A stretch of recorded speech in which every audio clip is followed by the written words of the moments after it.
चुड़ैल का जादुई जंगल से गांव की है, जहां जंगल के बीच एक पुराना घर खड़ा था। ये घर बहुत समय से किसी के रहने लायक नहीं था और लोग उसे भूतिया घर कहते थे। गांव में सभी इस घर के पास जाने से डरते थे। कहते थे कि इस घर में एक चुड़ैल का वास है, जो रात के समय जंगल में घूमती है और किसी को भी नुकसान पहुंचाती है। गांव के बच्चे अक्सर इस घर के बारे में कहानियां सुनते और डरते थे। लेकिन गांव में एक बच्चा था जिसका नाम मोहन था। मोहन को हमेशा नई चीजें जानने का शौक था। वह डर से ज्यादा उत्सुक था और हमेशा कुछ नया खोजने की तलाश में रहता। एक दिन उसने ठान लिया कि वह जंगल के इस पुराने घर में जाकर देखेगा और जानने की कोशिश करेगा कि वहां क्या सच्चाई है। वह शाम होते ही चुपचाप घर से निकला और सीधे जंगल की ओर बढ़ने लगा।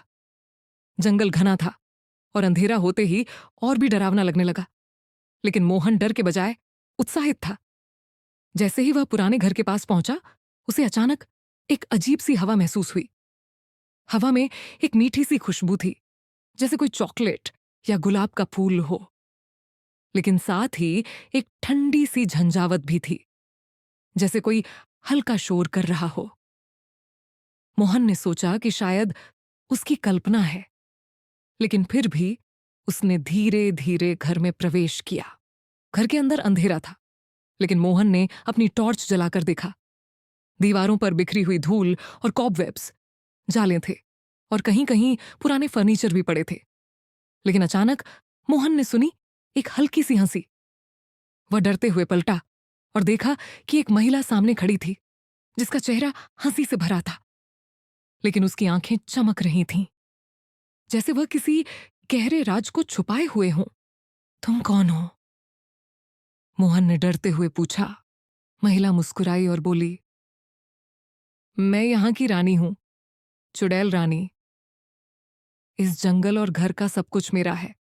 मोहन ने कहा, तुम चुड़ैल हो, तो क्या तुम हमें नुकसान पहुंचाओगी? चुड़ैल रानी ने हंसते हुए कहा, नहीं बच्चे, मैं तुम्हें नुकसान नहीं पहुंचाऊंगी, लेकिन तुमसे एक सवाल पूछ सकती हूं? चुड़ैल रानी ने हंसते हुए कहा, नहीं बच्चे, मैं तुम्हें नुकसान नहीं पहुंचाऊंगी, लेकिन तुमसे एक सवाल पूछ सकती हूं? मोहन ने थोड़ा सोचकर कहा, हां, आप पूछ सकती हो। चुड़ैल रानी ने कहा, मेरे पास जादू की शक्ति है, लेकिन मैं इसका उपयोग सिर्फ खुद के लिए नहीं करती। मैं उन लोगों की मदद भी करती हूं जो मेरे पास आते हैं और डर के बिना मेरे जंगल को समझने की कोशिश करते हैं। मोहन ने सिर झुका दिया। नहीं, मुझे नहीं पता, चुड़ैल रानी ने कहा।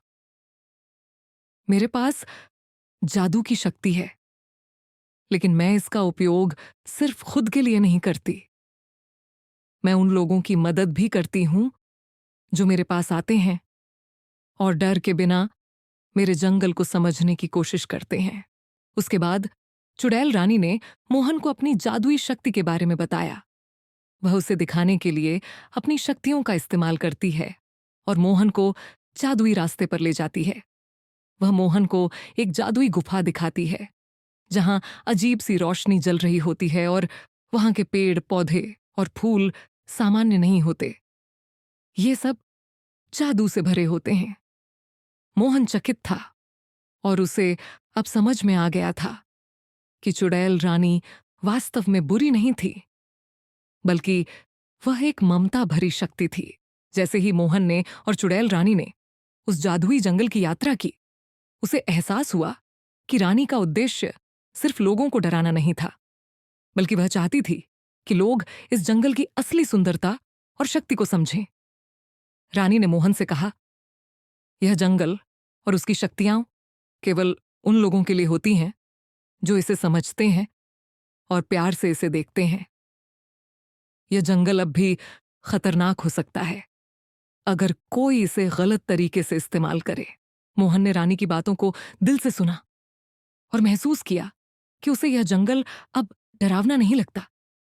चुड़ैल रानी ने मोहन को एक विशेष जादुई गहना दिया, जो उसे कभी भी परेशानियों से बचा सकता था।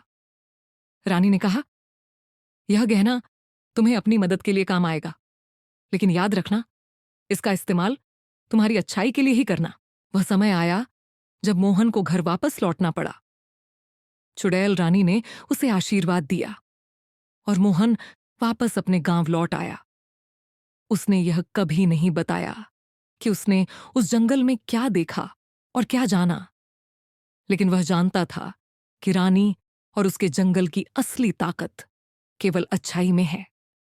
ऐसी और वीडियो देखने के लिए सब्सक्राइब करें हमारा चैनल